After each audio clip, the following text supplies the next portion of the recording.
Today we're talking about 9 under-eye brighteners from C Beauty because even though I review Asian beauty for the majority of my video, or should I say 100% of my videos right now, but I think C Beauty is actually a little bit different than the other two, like J Beauty and K Beauty. C Beauty, it's very much about how to do the strobing, if you still remember this word, because I remember for amount of time in Western beauty community, people are talking about strobing a lot, like bringing forward the part that you want to highlight and bring behind the part you want to, you know, hide them in the shade, type of ish stuff. C Beauty really put this whole sculpting, strobing type of thing in their makeup routine, and should I say it's majority of their makeup routine. Whenever I open a tutorial on Xiaohongshu, basically more than half of the video they are gonna be handling all of the shadings and the highlightings.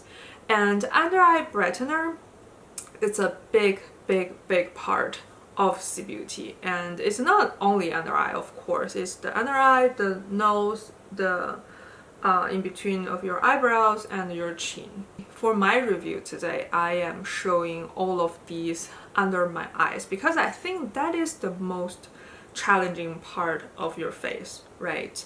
So let's not spend too much time here. Let's just get right into this.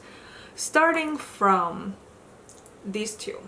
This one is from Judydoll. It's actually a concealer, but I bought the lightest shade, which it would be an under eye brightener for me.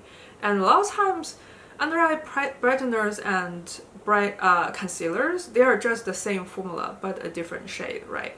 It is actually a more of a warm-toned color, even though it's pale. It's like a pale yellowy warm olive type of shade, and it's like a light medium, or actually it's a true medium coverage with like a creamy matte finish, and it blends pretty nicely and it brightens my face. And because it is like a yellowy undertone, it blends with the rest of my makeup pretty nicely, and I didn't really notice that much of a downside about it, other than potentially the shade range is probably very poor.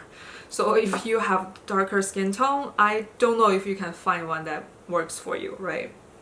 So the other side we have this one. I actually have a full size as well in the shade W02.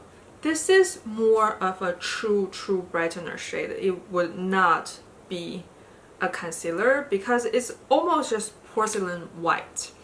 And I found this one has less coverage. That's why I feel like this is like a truly brightener shade. But within the brightener family, this is probably still on the more coverage side. And because of the shade, I found this to be a little bit more brightening than the Judydoll one. That doesn't mean like, you know, the more the better with the brightening effect. Sometimes it can be a little too much. But for this one, even though it's like a very white color, I don't find it to be a little, like too heavy for me, or just, you know, like a area of white concealer that's not blending with other parts. It's still blending. I find it to be pretty nice. So I like this one as well. I probably prefer the Judydoll one a little bit more, only because it is more of a yellowy undertone, because that's just my preference. But I find this one has a pretty nice texture. It's like a tiny little bit more watery, but still within the concealer texture type of thing. And it's like a natural finish with like a light to medium coverage. I really like it. The Flower Nose Midsummer Fairytale collection, and this is their brightener. I have the shade VA03, which I think is probably the darkest shade, or second to their darkest shade. and it's still a very very brightening shade. So if you have darker skin, I don't think you're gonna find a shade that actually works for you. And even if you don't have darker skin, even with my skin, I am a light medium olive skin, the shade VA03 being on the darkest side, it's still pretty much a brightener for me, and it's not even that natural of a shade, it's still pretty brightening, right? And the formulation is on the watery side, and it's more of a brightener effect than a concealer, so I don't find this to be covering anything. It just gives you a brightening effect, and it has a natural finish. The coverage is probably on the sheer to light side, but that doesn't mean the brightening effect is not there, if that makes sense. You know, something that gives you the brightening effect without covering the blemish, or you know what I mean? I think you know what I'm actually trying to say here.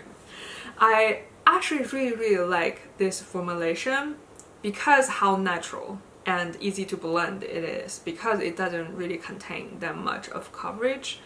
But that being said, for some people they might prefer coverage, and this one will not give it to you. But for me, I love this. This one is from GirlsCrush and shade 00. This is probably one of the most well-received popular brightener in C Beauty. I opened the Red Note app and I see a tutorial and people are using Undereye brighteners. I feel like 8 out of 10 times they're using this, and to be exact, in this shade. And I actually understand why. This is a very creamy formulation, and it's very easy to blend, and it doesn't really get heavy. It has a natural finish, and this shade is the brightest thing you could ever find. But somehow it still doesn't look weird on me. Like normally with a shade that's this pink and pale, it guaranteed for sure it's gonna look weird on me, but it really doesn't, as long as you're using a reasonable amount, right? I'm using a very small amount with all of this. So I'm thinking even if you are extremely pale, you probably still can get away with this shade. It's still gonna be brightening for you. And I really like this. It's just, it's too bright, so a lot of times I avoid this one, but when I use this one I really like it.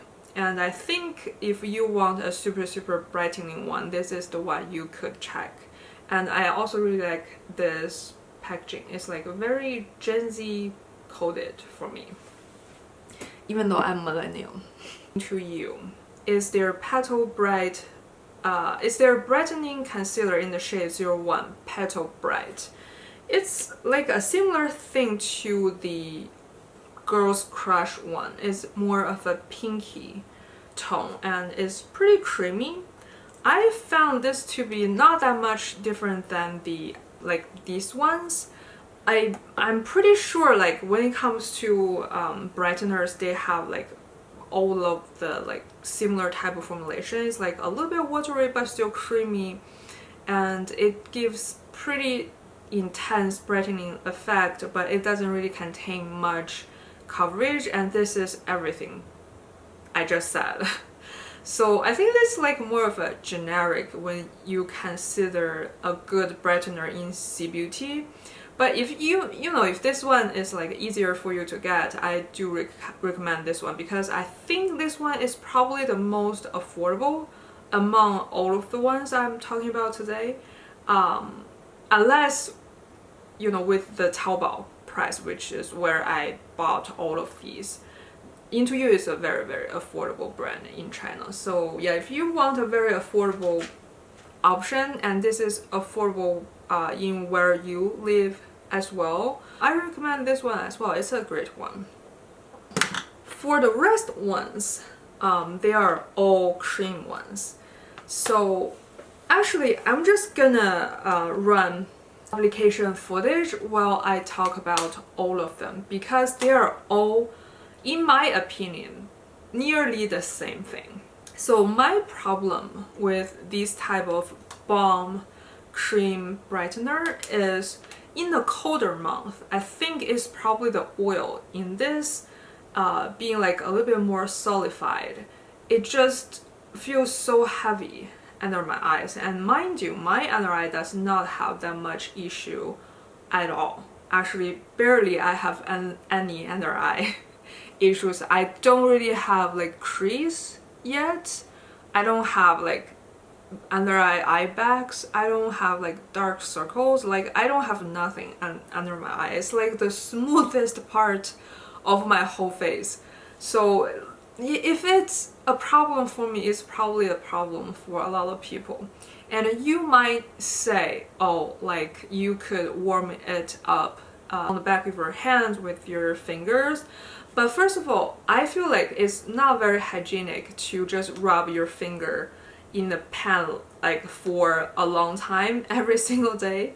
And second of all of these are extremely brightening, so you don't need that much. If you warm the product up in the pan for a longer time, you're just gonna pick up more and more product on your finger, right? And you don't really need that much. And it's the same thing if you warm it up on the back of your hand, you just use more, and it's not hygienic.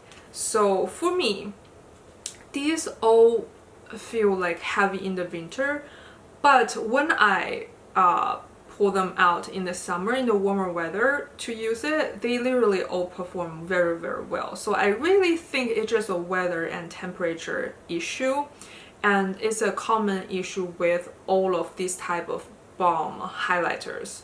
The three I have, one is from Red Chamber, the second one I'm showing you is from Girlcult in the shade 24, and the third one I'm showing you is from Into You. They are all the same formulation, like a very creamy and cool toned, like a little bit pinkish white type of color that brightens your under eye very nicely. And in the summer it applies pretty much like a dream. Like I don't have any issue with any of these. So really, it's just the only thing that's preventing me from using this all year round is just the formulation in a colder weather. So in conclusion, right, why not just pick the liquid ones where it's a little bit more hygienic, because you don't have to rub your whole finger into the tube every single time when it's a colder weather, and you can use it all year round and it performs the same, right? Not saying this is bad, and I see people use this in the winter as well and they don't seem to have a problem with it. So maybe it's just me, but I'm just saying I think the liquid ones is more universal. So for me, my favorite, if I'm gonna pick one, is this one. It's from Flower Nose. I think it's more of the color and the formulation. Like I said, I don't hate any of the products I am showing you today, but this one, I think they have a little bit wider of a shade range, so I was able to choose the darkest shade that they provide, which blends into my skin just a little bit better. Even though the other ones, like I said, it doesn't look weird. It just, I myself prefer more of a natural look when it comes to brightener.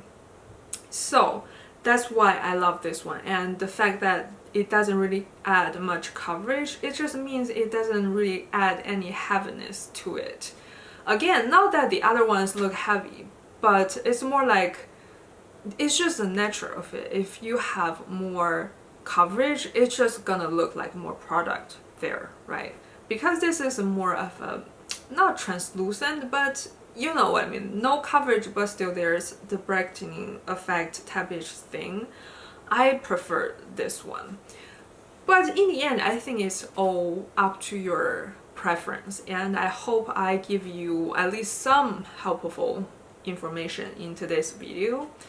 And that's it. I think it's only 17 minutes, which is very short for me, but I think I have gave all I have for this topic. And if you have any questions or just anything, feel free to leave in the comments. Thank you very much for watching. Bye.